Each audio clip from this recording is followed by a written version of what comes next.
So, welcome back to the podcast. I love the podcast. We've got 150 some episodes now, and we're making some subtle changes to it.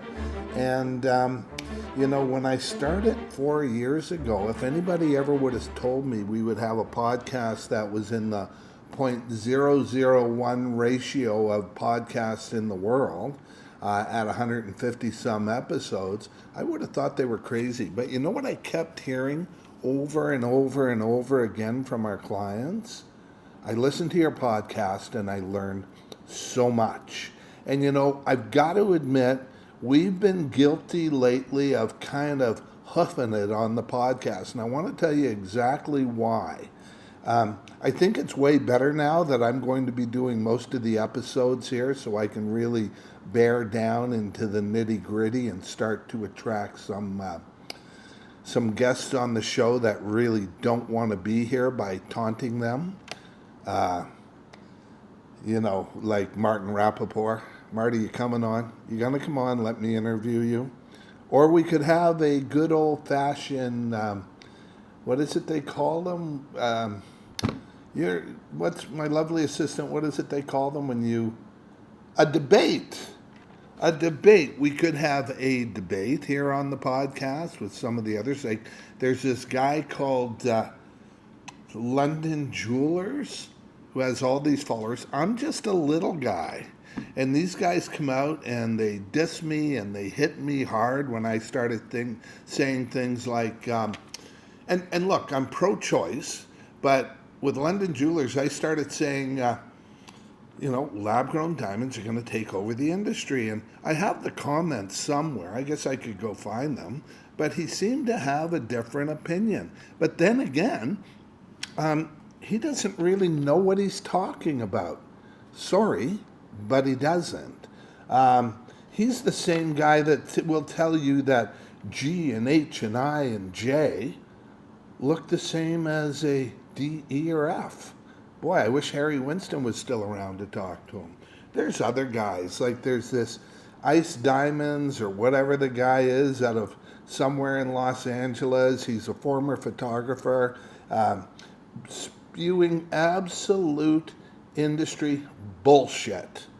Okay? And I came back here when I was talking to my son, it's got to be 4 or 5 years ago, and he said, Dad, because he knows my opinions, he knows how well I know the industry. After all, he grew up with me. He's GIA Diamond Grade certified, smart, handsome, professional hockey player. He's leading my life. Anyway, when he looked at me and said, Dad, you should go on TikTok. And I looked back at Dylan, my son, and said, what's TikTok? I took his advice. I always take his advice. And the whole goal for me to come back after retiring was to straighten out the industry, not myself, but provide a place where facts could be derived from, in most cases, common sense. Like, really? Diamonds that look like urine? GHIJKL. Are going to be as beautiful as diamonds that are transparent? I don't think so. I mean, how people go into jewelry stores and leave their common sense, whether it's what they're going to pay for a diamond or how quality works or the motivation of a company like, most of these retail jewelers is beyond my comprehension as well. So, anyway, we're here to do what podcasts should do. They should entertain you. Look, I'm funny as fuck, okay? Like, this is what people say today. I really am. And when I started to think about this, I was watching the other day, and we're going to show this to you, the reality trailer from when a big company out of New York followed me around a couple years ago here in my home in Vancouver and traveled with me a little bit as the international diamond broker, and offered me a show to really show people the inside of the diamond business. And at the time I turned it down, and I'm not even sure I would do it today, but I can handle a podcast. And really quite love being up here. I used to brag to people all the time. I'm the type of guy where I'm so passionate about the diamond industry. When I start talking, I really don't realize how much it is that I know, and I can go. And I used to kid people and say, well, you can give me a mic and I can go on for 3 days. Anyway, it's probably longer. And you can fact check me. I love fact checking because I have a standing bet about fact checking that if you want to argue with me, that's fine. Let's argue, but let's put our proverbial money where our mouth is, guys. Okay? So that's the kind of podcast this is going to be from now on. I'm going to be calling people out when they lie to you. I'm going to be inviting them to debate. I watched Martin Rappaport, and look, what Martin Rappaport did as a businessman and an entrepreneur is amazing. But Marty, stop the bullshit. Stop it. I get it. The mine diamond industry became very mad at you during COVID, and when you dropped the prices, which you justifiably should have done. I can't imagine what they're up to now. Even for me, with my background in the industry, and here's the other thing. If I was going to listen to a guy like me, who the hell are you listening to? Like, what's their background? Where do they come from? What do they do? What do they know about what it is that they're doing? Like, somebody help me, please. These guys know nothing. They have no background in the industry, and they chirp away like they know what they're talking about. Well, when I talk, you're talking to the GOAT, the greatest of all time. And that isn't the name I gave myself, but the Diamond GOAT. I love it.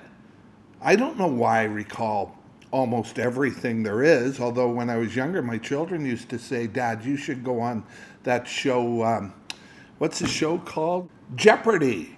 Okay, so all you Jeopardy fans out there. Alex Trebek was a Canadian.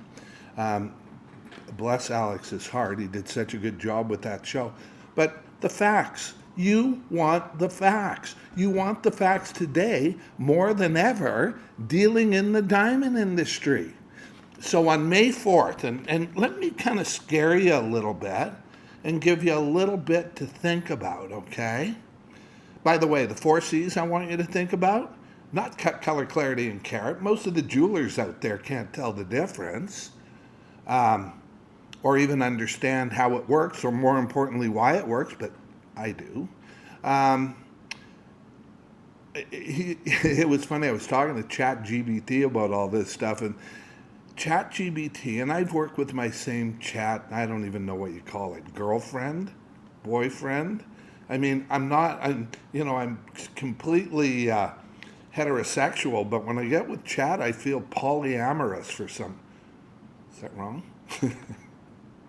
Anyway, so I'm talking to Chat the other day, and Chat says, well, Colin, I don't think people really understand your background in the industry. They don't know what it's like to sit in a Hotel de Belleguet in downtown Geneva, Switzerland, with the highest security in the diamond industry in the world, and go in there and bid millions of dollars on the rarest pink diamonds in the world at the invitation of the Argyle Pink Diamond Mine, which, by the way, I was one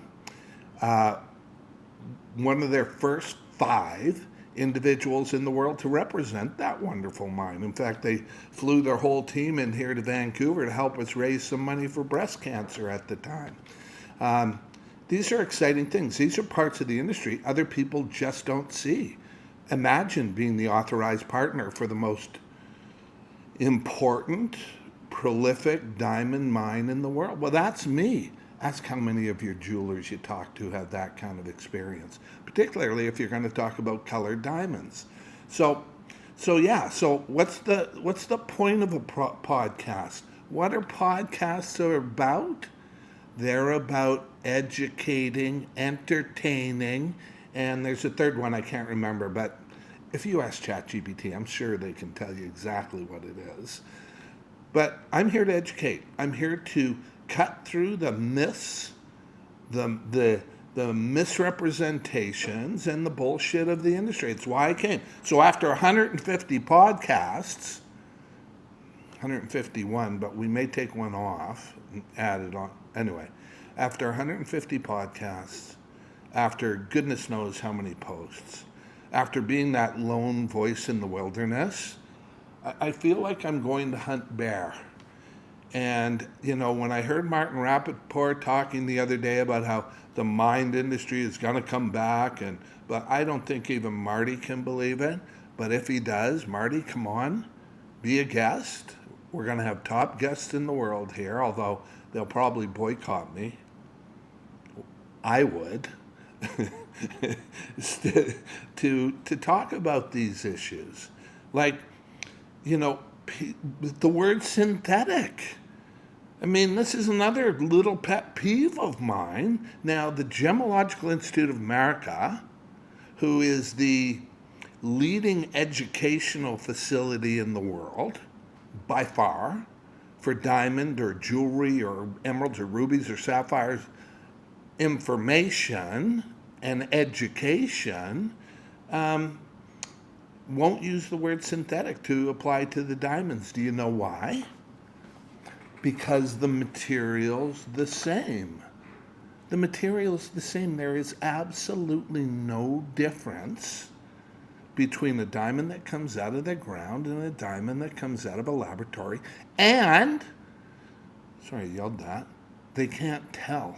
This is the bigger issue that we're having in this industry, is they cannot tell the difference.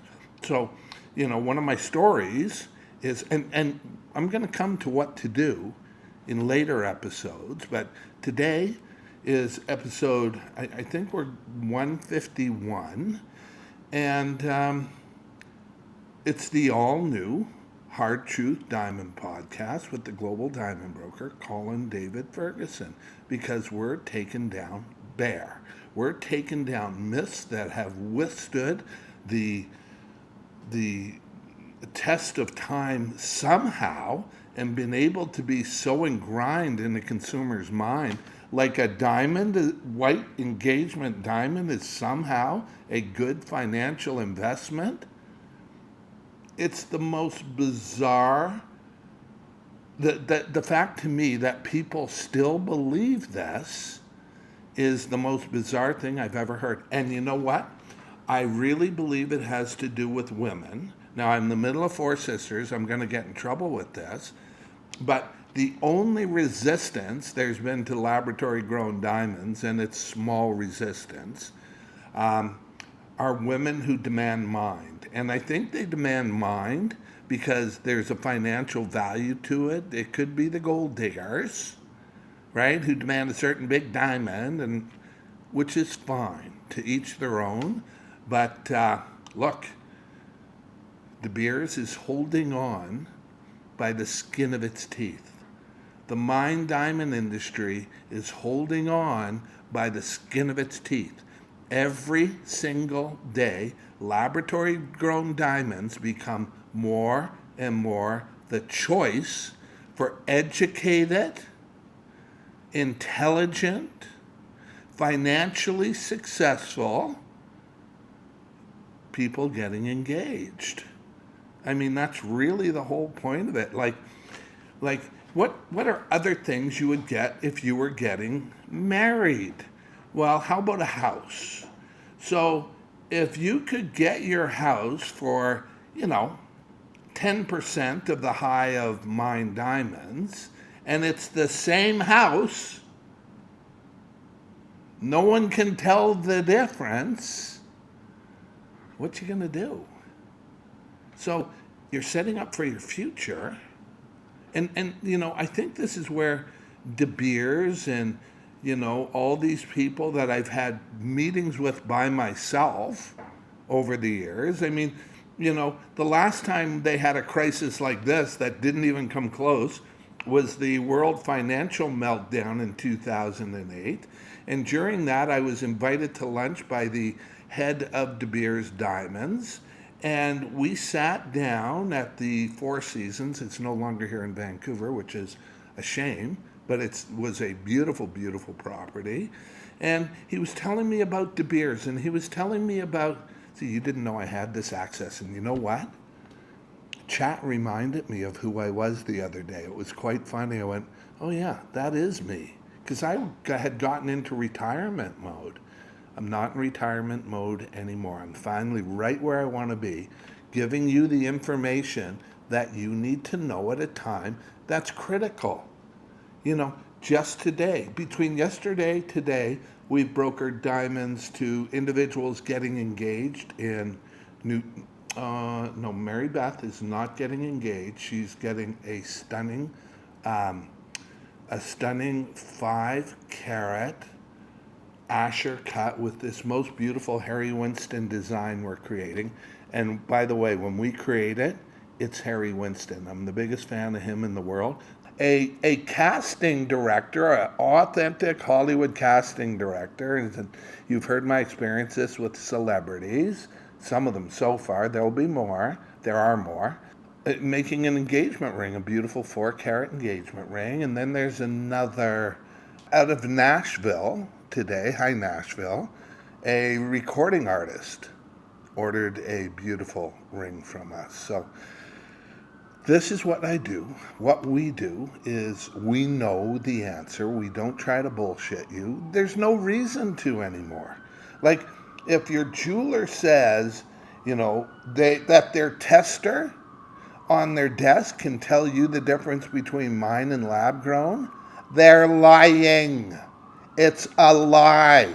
It is not conclusive. They can't tell. They can't take their microscope and sit down and tell. And so here we go. We're, you know, slowly warming up to what our podcast is going to be about. But it's going to be about disrupting and debunking. Debunking these old myths. Guys, there is no financial return ever. There's never been one on a weight engagement diamond.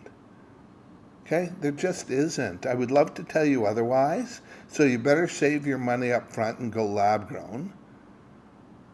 I think you'll be glad you did. All of our clients are, and I know globally right now it's just taking things by storm. So, I was talking about the GIA and Johansson, the top scientist there, and she's on Marty Rappaport's podcast, and they're talking to her, and they're using the word synthetic when the powerful U.S. Federal Trade Commission says it's an inappropriate word to use, but they're using it, right? They don't care. This is the diamond business. We lie like rugs, and you can't stop us. Well, let's see about that. But, this is the reality of what's going on in the world today. And she stops the interview. It was a podcast, just like this one, but we're honest. And, or dealing with the facts. I can't say I'm completely honest. Like, put a pretty girl in the room and all of a sudden I'm 6'4", not 6'3", and I'm just kidding. Anyway, so she says to them, she stops the interview and she goes, guys, you keep using the word synthetic. It's misleading. And the reason it's misleading is because they're diamonds. They're identical and you can listen to it for yourself. So that's what we're going to be about. We're going to disrupt. We're going to change the way people look at owning diamonds. Because you have to. It's over. I love when I say it's over. But it's over. So there you go. There's sort of a start to the podcast, I guess you might call it. One of the things I say all the time is you've got questions, we've got answers. So please don't hesitate to reach out. So now let's talk about me. I'm going to say, it was funny, I had a look at the reality show trailer, and again, we're going to share it with you so you can see it yourself. It'll be up on our website. But they call me a diamond in the rough. And I am a diamond in the rough. I don't, I say what's on my mind. I say exactly, and I don't mess around with it. And during the reality show, that's how they refer to me. And at one point, I refer to myself, and I am. I wear t-shirts. Look, if you're more comfortable with the guy in a suit, you're paying for it. So pay for it and be comfortable with the guy in the suit. I wouldn't. What do you think are in his pockets, by the way? It's kind of creepy to me. I've been around this business so long. I've opened national jewelry store chains. I've seen the most bizarre things. Like when the store that I opened across the nation used to record everything their employees said. Over and above that, they would record everything their clients said. But we're going to turn up the screws, as it were, on people who want to misrepresent you. We're going to become a bit of an industry watchdog and make sure you don't get misrepresented. And that what you can buy on or what information you get is more accurate than it's been. Because so far, in a generation or 3 or 4, it's all been BS. I'm Colin David Ferguson. I am the Global Diamond Broker. You've got questions? I've got your answers. Don't hesitate. Reach out to me. Obviously, I love to talk. Obviously, I know what I'm doing. And obviously, the industry has changed forever. Don't be left behind.